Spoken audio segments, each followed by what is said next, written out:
우리는 지난주에 베드로의 실패가 어떻게 베드로를 위대한 사도로 만들었는가에 대해서 나누었습니다. 그러나 모든 실패가 곧바로 영적 성장으로 연결되는 것은 아닙니다. 오늘 본문을 보면 베드로와 전혀 다른 방식으로 실패에 반응하는 두 종류의 사람이 등장합니다. 그것은 가룟 유다와 대제사장과 같은 종교 지도자들입니다. 베드로가 실패 후에 하나님의 임재 속에 들어가 통회의 눈물로 회개함으로 영적으로 새로운 시작을 했다면, 가룟 유다는 후회라는 감정에 묶이게 되고요, 대제사장과 종교 지도자들은 위선의 방식으로 자신의 죄를 은폐하고 회피하는 것을 보게 됩니다. 여러분, 우리는 다 죄인이기 때문에 때로는 베드로처럼 예수님을 부인하기도 합니다. 때로는 가룟 유다처럼 예수님을 배신할 때도 있습니다. 또 때로는 종교 지도자들처럼 위선으로 살아갈 때도 있습니다. 영적인 실패를 경험하는 것이죠.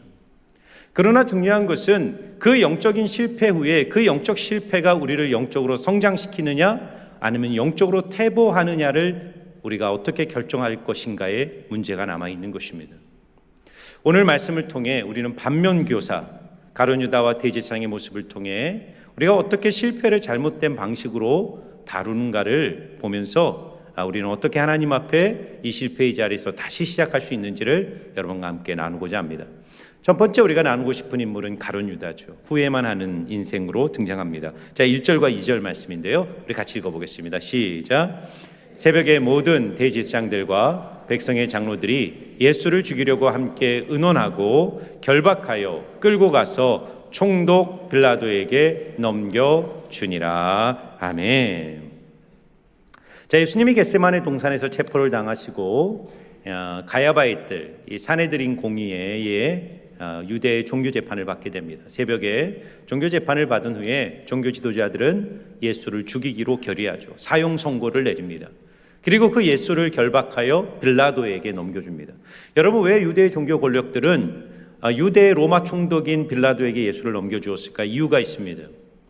당시 유대는 로마의 식민지였기 때문에 사형 권한이 없었어요. 그리고 로마는 이 종교적인 문제 때문에 사람을 사형시키지 않았습니다. 왜냐하면 다원주의 사회, 다신교, 다종교 사회였기 때문에 종교 이슈로 사람을 죽이는 일이 없었어요. 그래서 이 유대의 종교 권력은 예수에게 정치적 누명을 씌워서 로마 당국에 고발한 겁니다. 이 예수는 스스로를 왕이라고 주장하니 가이사에 대한 반역죄를 저질렀다는 명목이었습니다. 자, 그런데 여러분 보세요. 예수님이 이 가야바의 뜰에서 체포를 당하시고 신문을 받고 또 사형 선고를 당하고 빌라도에게 넘겨주는 이 모든 과정을 베드로가 지켜봤죠. 우리가 지난주에서 베드로에 대해서 보였습니다. 그러나 베드로만 지켜본 것이 아니라 그 자리에 누가 있었냐면 가룟 유다도 있었습니다.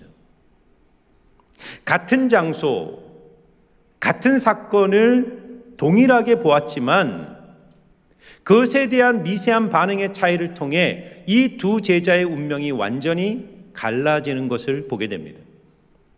베드로는 실패한 후에 회개함으로 위대한 사도로 새롭게 출발할 수 있는 계기를 마련하게 되었다면, 가룟 유다는 실패한 후에 완전히 몰락의 길을 걸어가는 것을 보게 됩니다. 차이가 무엇이었을까요? 이 두 사람은 자기의 죄와 잘못을 인식했다는 점에서 출발은 비슷합니다. 베드로는 예수님을 3번 부인하고 저주하는 그 과정에서 닭 울음소리를 듣잖아요. 그때 예수님의 말씀이 생각나고 예수님과 눈길이 부딪히는 순간 자기의 죄를 자각했어요. 그래서 어떻게 합니까? 하나님 앞에 나아가 통회의 눈물을 흘리고 회개하죠. 가룟 유다도 예수님이 정죄됨을 보고 뉘우쳤다, 이렇게 나오죠. 오늘 말씀을 보니까 그때 예수판 자가 그의 정죄됨을 보고 스스로 뉘우쳤다, 이렇게 말합니다. 자, 이 가룟 유다의 마음에는 어떤 시나리오가 있었던 것 같아요. 내가 예수를 비록 은 30에 팔지만 예수가 능력 있는 분이니 예수를 내가 팔아넘기면 분명히 능력과 기적을 행해서 어떤 유대의 종교 권력이나 로마의 정치 권력들을 제압하고 왕으로 우뚝 서지 않을까? 그런 어떤 일만의 기대를 가지고 예수를 팔아버린 것입니다. 그런데 가만히 예수님을 지켜보니까 예수님이 너무나도 무력하게 조롱과 멸시를 받고 정죄를 당하시고 사형 판결을 받고 빌라도에게 넘겨지는 것을 보면서 이 가룟 유다의 양심이 깨어나기 시작했어요. 내가 무죄한 자의 피를 흘리겠구나. 내가 무죄한 분을 희생시켰구나.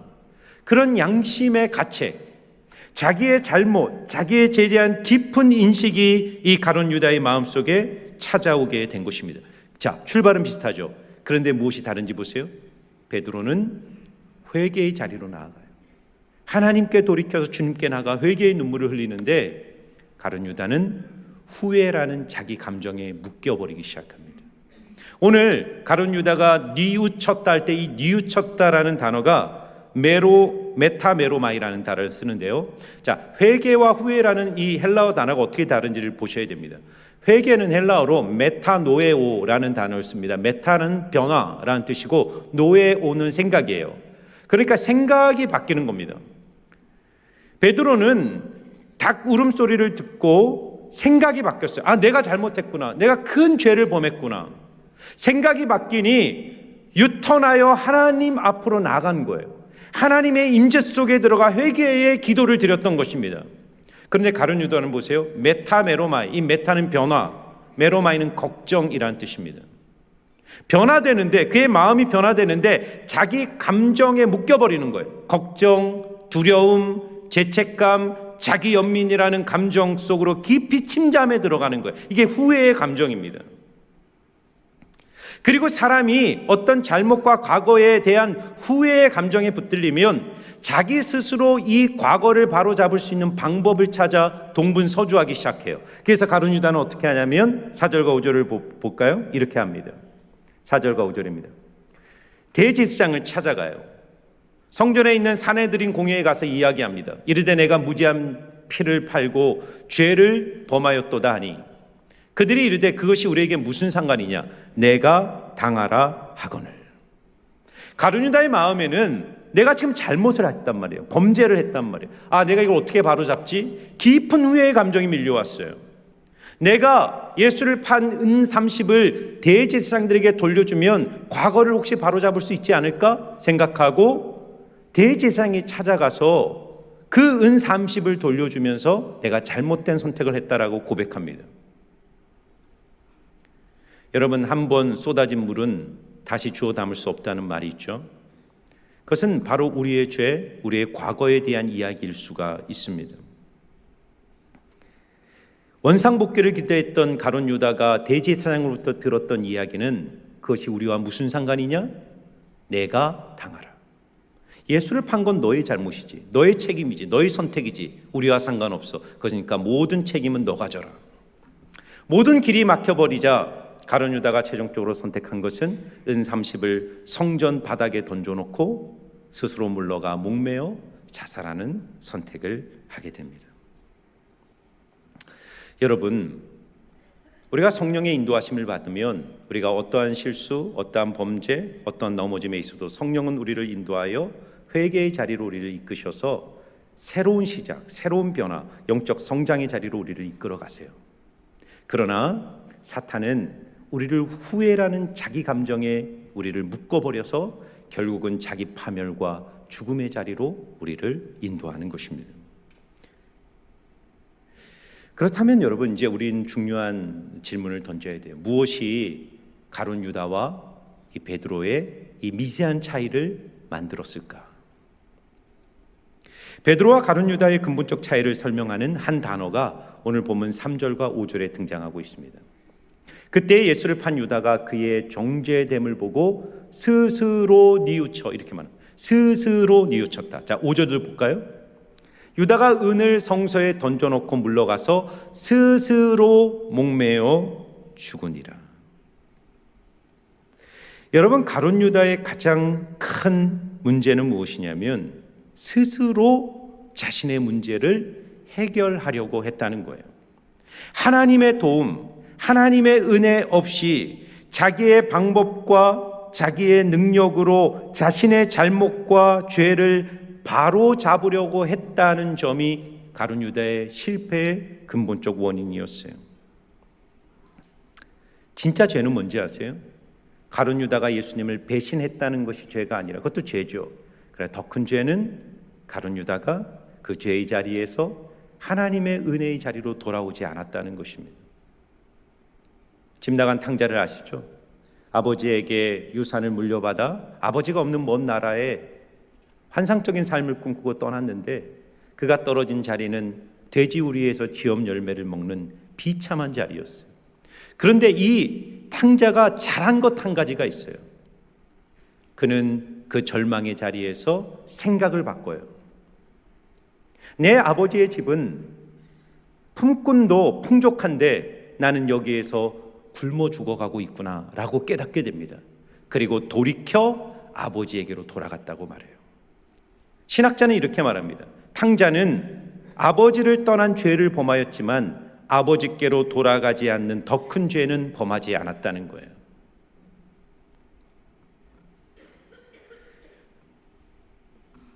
우리가 나의 죄를 나의 능력과 방법으로 해결하려고 하면 우리가 도달하는 종착지는 필연적으로 두 가지인데 하나는 절망, 하나는 위선입니다. 왜냐하면 인간의 죄란 인간의 능력, 도덕, 윤리, 신념, 의지의 문제로 해결할 수 있는 것이 아니기 때문이에요.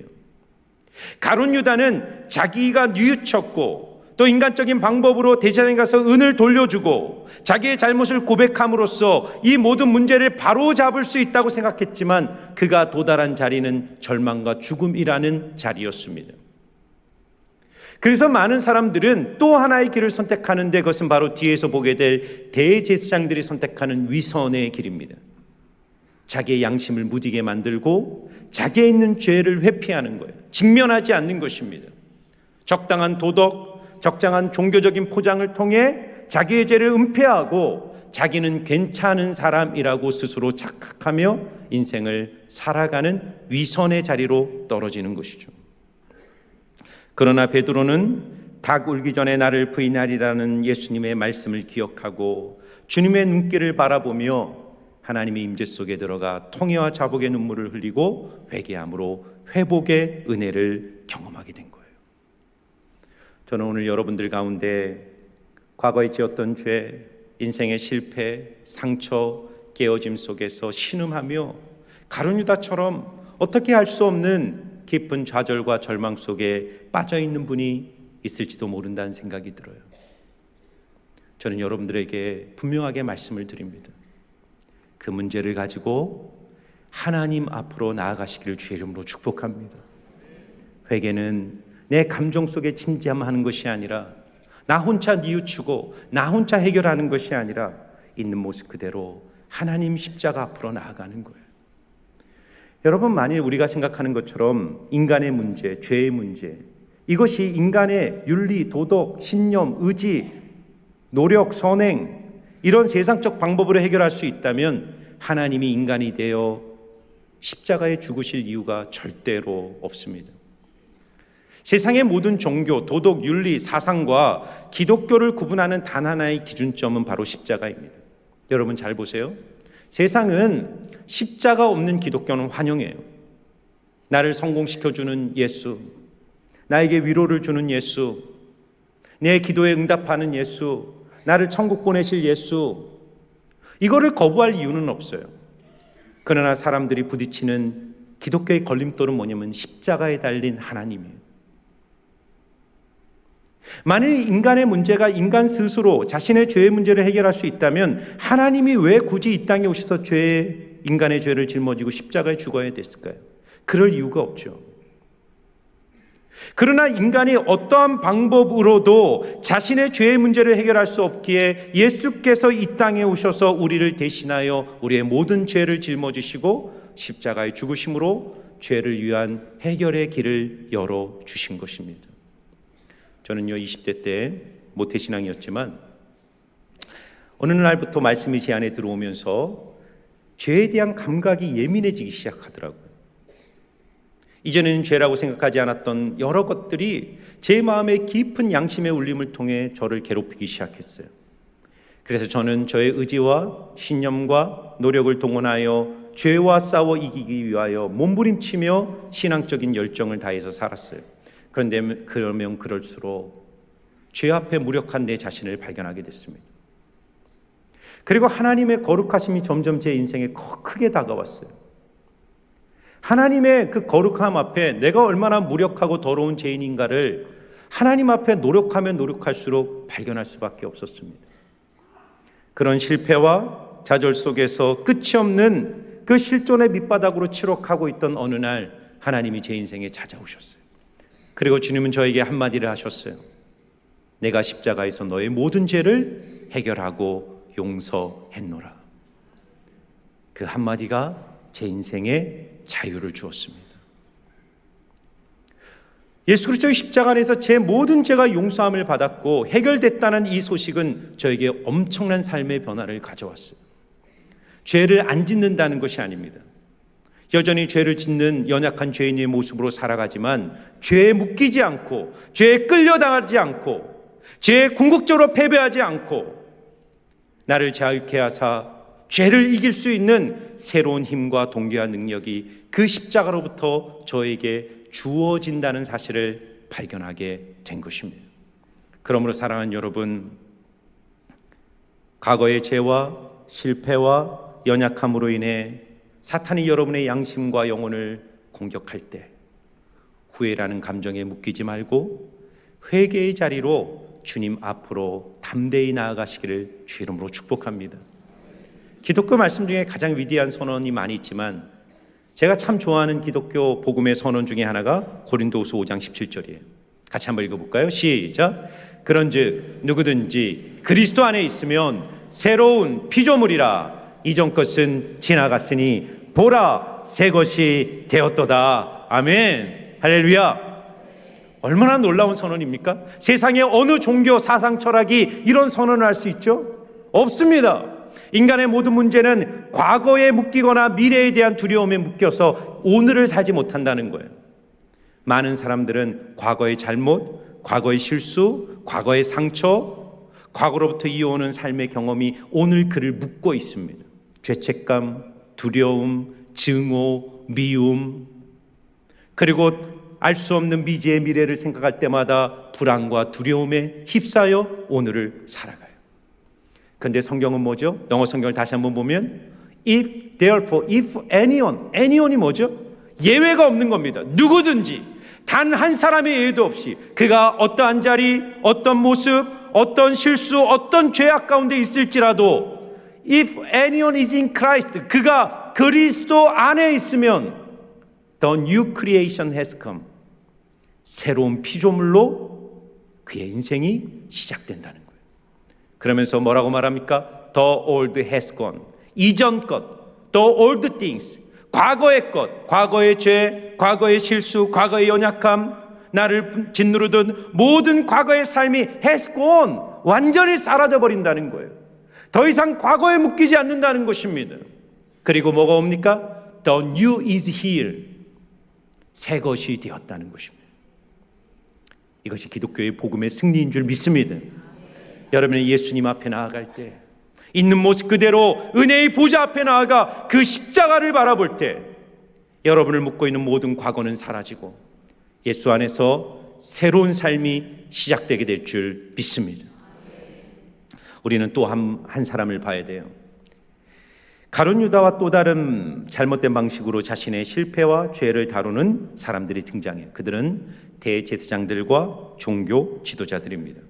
어쩌면 이들은 가룟 유다보다 더 나쁜 사람들이에요. 그들은 은30으로 가룟 유다를 매수해서 예수를 팔게 하고 불법적으로 예수를 체포하여 불법적 재판을 해서 결국 사형 선고를 내려 예수를 빌라도에게 넘겨준 악의 실체들이죠. 그런데 이들이 자신들의 죄악을 해결하는 방식이 무엇인가를 보셔야 됩니다. 가룟 유다가 후회라는 감정에 묶였다면 대제사장들과 종교 지도자들은 위선으로 자신의 죄를 은폐합니다. 후회는 죄를 너무나도 예민하게 자각하지만 스스로 해결책을 찾자 헤매이다가 그 감정이란 거대한 광야 속에 길을 잃고 결국은 스스로 절망의 자리에 떨어지는 거예요. 그러나 대제사장들의 위선은 자신의 죄 자체를 자각할 수 없을 만큼 양심이 무뎌진 상태를 말하는 것입니다. 여러분 오늘 보세요. 가룟 유다가 깊은 후회의 감정을 가지고 대제사장들과 종교지도자들에게 찾아가 은을 돌려주면서 얘기하잖아요. 내가 무죄한 자의 피를 팔았다. 내가 잘못된 선택을 했다. 이건 잘못된 일이다라고 얘기할 때 대제사장들이 뭐라고 말합니까? 4절을 보니까 그것이 우리에게 무슨 상관이냐? 내가 당하라. 책임을 회피하죠. 그것은 너가 판 거니까 너의 책임이고 만일 이것이 진실이라면 모든 책임은 너가 당하라는 것입니다. 그러면서 가룟 유다의 절망에 빠진 가룟 유다가 그 다음 날 목을 매어 죽고 그 가룟 유다가 던져놓은 은 30을 성전에서 발견한 이들이 보인 충격적 반응을 우리는 보게 됩니다. 6절과 7절입니다. 6절과 7절 우리 같이 한번 읽어볼까요? 시작. 대제사장들이 그 은을 거두며 이르되 이것은 핏값이라 성전고에 넣어둠이 옳지 않다 하고 의논한 후 이것으로 토기장의 밭을 사서 나그네의 묘지를 삼았으니. 아멘. 여러분 지금 대제사장들과 종교 지도자들이 예수를 사형 선고를 내리고 빌라도에게 넘겨주고 그 과정 속에서 가룟 유다라는 사람이 자신들이 매수한 그 사람이 그 은 30을 성전에 던져놓고 자살하는 사건이 벌어졌는데 어쩌면 참 충격적 사건이죠. 이 사건을 직면한 그들의 관심은 어디에 있습니까? 그들은 가룟 유다가 버리고 간 그 은 30을 성전의 헌금으로 받을 수 없다는 거예요. 왜냐하면 이건 부정한 돈이라는 거예요. 성전을 더럽게 한다는 거예요. 여러분 얼마나 위선적인가를 보세요. 참 성전인은 예수를 잡아 죽이는 그 일에 주도적으로 가담하고 있는 이들이 지금 집중하고 관심 갖고 의논하는 이슈가 뭐죠? 가룟 유다의 돈을 성전의 재정으로 편입시키면 이 부정한 돈이니까 우리 성전이 더러워질 수 있어. 그러니까 받지 말자. 그러면서 그들은 그 돈으로 이방인 나그네의 묘지를 매입합니다. 자신들의 깊고 은밀한 죄들을 은폐하기 위해 종교적 선행으로 자신을 위장하고 있는 것이죠. 우리는 가룟 유다의 모습 속에 후회의 감정이 묶여지는 모습도 있지만 어쩌면 이 대제사장들과 종교 지도자들처럼 위선과 은폐로 자신의 죄를 감추고 있지는 않은지를 하나님 앞에 돌아봐야 됩니다. 하나님이 정말 죄라고 말하는 것은 스스로 정당화하고 합리화하면서 종교적으로만 옳은 사람이 되려고 하고 있지는 않은가 스스로에게 물어야 돼요. 제가 일부회 때도 말했지만 제가 이 시대의 한국 기독교를 보면 안타까운 것이 있습니다. 저는요 분명히 동성애가 죄라고 생각하고 그건 죄입니다. 그리고 기독교는 힘을 다해 동성애를 막고 반대해야 돼요. 근데 제가 정말 안타까운 것은 마치 대한민국 교회의 운명과 건강과 미래가 동성애 이슈 하나에 결정되는 것처럼 동성애 이슈로 편을 가르고 서로를 증오하고 미워하고 폭력적 방식으로 남을 비난하는 한국 기독교에 더 큰 문제가 있다고 생각합니다. 동성애가 한국 교회를 무너뜨리는 것이 아니라 교회의 자정 능력이 없는 것이 교회를 무너뜨리는 거예요. 진짜 하나님의 빛 앞에서 내 자신을 성찰하고 나를 돌아보는 자는 문제를 밖에서 찾지 않습니다. 정치적인 이슈, 동성애 이슈, 수많은 사회적 이슈가 있지만 이 모든 것들 안에 문제를 찾는 것이 아니라 먼저 하나님의 거룩한 빛 앞에 들어가 나의 죄는 무엇인지, 나의 연약함은 무엇인지를 보고 하나님 앞에서 나로부터의 개혁을 통해 사회를 바꾸는 하나님의 마중물이 되는 사람들이 필요한 거예요. 절대로 폭력의 방식, 혐오의 방식, 증오의 방식으로 하나님의 나라는 이 땅에 이루어지지 않아요. 한국 기독교가 이 사회 속에 증오와 혐오와 편가르기의 방식에 앞장서서 하나님의 정의를 실현하려고 하는 이 모습들이 정말 하나님의 방식인가? 저는 묻지 않을 수가 없습니다. 사랑하는 성도 여러분, 우리는 연약하기 때문에 범죄한 후에 후회라는 감정에 묶이거나 또는 위선이라는 함정에 빠질 위험이 있어요. 이 두 가지 잘못된 길에서 벗어나서 하나님이 기뻐하시는 길로 가려면 방법은 하나밖에 없습니다. 그것은 하나님의 빛 앞에 날마다 진실하고 정직하게 나아가는 것인 줄 믿습니다. 저는요, 오늘 결론에서 여러분과 또 꼭 나누고 싶은 말씀이 있어요. 오늘 말씀의 결론을 묵상하다가 제 마음에 떠오른 말씀은 요한일서 1장 6절과 7절의 말씀이었어요. 이 요한일서 말씀은 성도가 어떻게 죄를 다루고 해결할 수 있는가에 대한 명백한 지침을 우리에게 알려주고 있습니다. 자, 6절과 7절 말씀 같이 한번 읽어볼까요? 같이 읽습니다. 시작.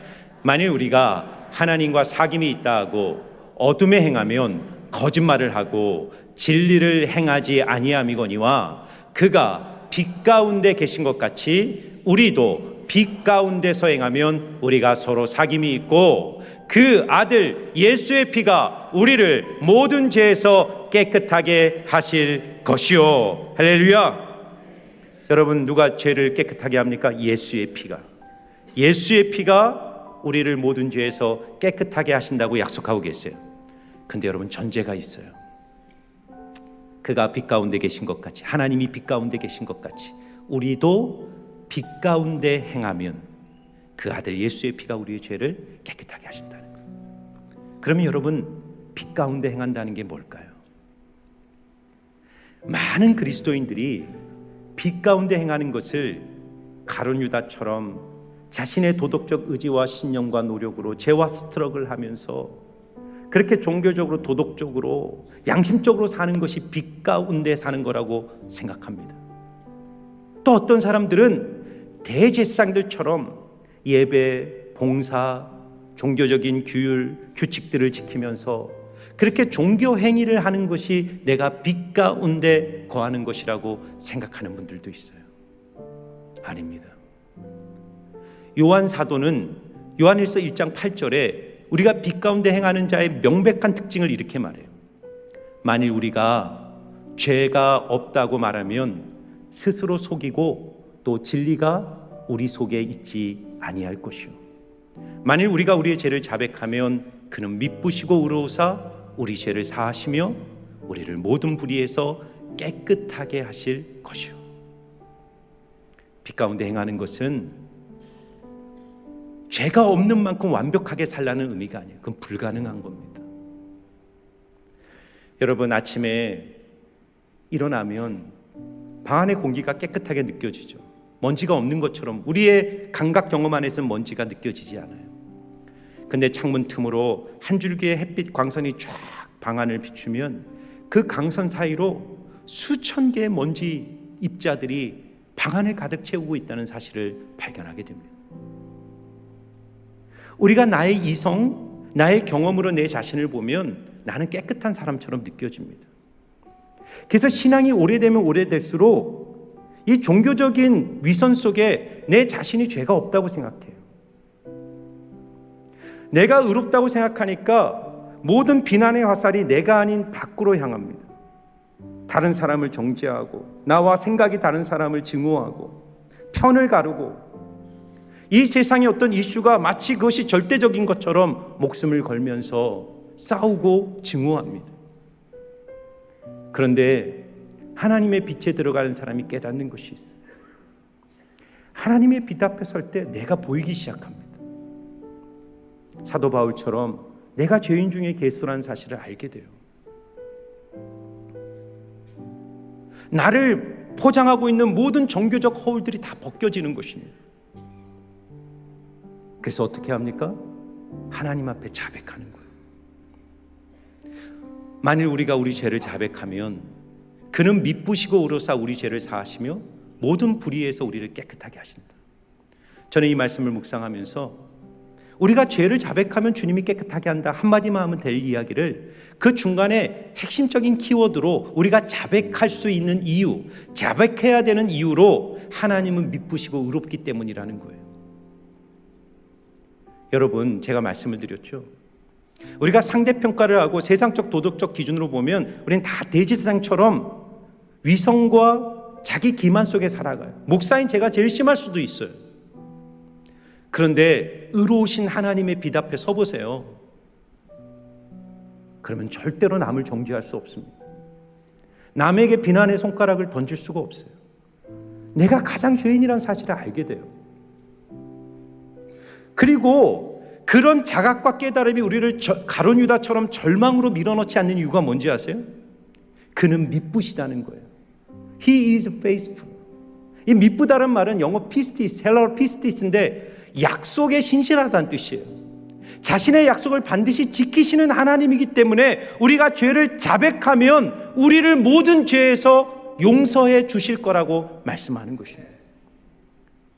여러분, 우리를 향한 하나님의 약속이 뭐죠? 십자가에서 모든 것을 이루었다는 거예요. 그런 중 누구든지 그리스도 안에 있으면 새로운 피조물이라는 거예요. 이전 것은 지나가고 새 것이 될 거라는 약속이에요. 하나님이 예수님의 십자가 속에서 우리의 모든 죄를 이미 해결하셨습니다. 우리는 죄인일 수밖에 없지만 있는 모습 그대로 주님의 빛 앞에 들어가 주님께 우리의 죄를 자백하면 신실하시고 변함없는 그 하나님께서 우리의 모든 죄를 소멸하시고 우리를 새롭게 하시고 오늘부터 새로운 삶의 시작을 하도록 여러분을 도우실 줄 믿습니다.